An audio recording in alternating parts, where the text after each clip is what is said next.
এক গ্রামের এক কৃষক ছিলেন। তিনি দুধ থেকে দই ও মাখন তৈরি করে বিক্রি করতেন। একদিন কৃষকের স্ত্রী মাখন তৈরি করে কৃষককে দিলেন বিক্রি করতে। কৃষক তা বিক্রি করার জন্য গ্রাম থেকে শহরের উদ্দেশ্যে রওনা হলেন। মাখনগুলো গোল গোল রোল আকৃতিতে রাখা ছিল, যার প্রত্যেকটির ওজন ছিল 1 কেজি করে।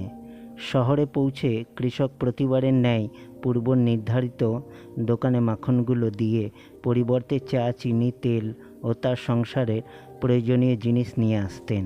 আজ কৃষক চলে যাওয়ার পরে দোকানদার মাখনের রোলগুলো একটা একটা করে ফ্রিজে রাখার সময় ভাবলেন মাখনের ওজন সঠিক আছে কিনা। আজ একবার পরীক্ষা করে দেখা যাক। মাখনের রোলগুলো ওজন করতেই উনি দেখলেন মাখনের ওজন আসলে 1 কেজি নয়, তা প্রতিটা আছে 900 গ্রাম করে। পরের সপ্তাহে আবার কৃষক সেই দোকানে মাখন বিক্রি করতে গেলেন। দোকানের সামনে পৌঁছানোর সঙ্গে সঙ্গে দোকানদার কৃষকের উদ্দেশ্যে চিৎকার করে বলতে লাগলেন, বেরিয়ে যাও আমার দোকান থেকে। এবার থেকে কোনো বেইমান চিটিংবাজের সাথে ব্যবসা করো, আমার দোকানে আর কোনোদিন পা রাখবেন না। 900 গ্রাম মাখন 1 কেজি বলে বিক্রি করা লোকটার মুখ আমি দেখতে চাই না। কৃষক বিনম্রভাবে কম্পিত স্বরে দোকানদারকে বললেন, দাদা, দয়া করে রাগ করবেন না।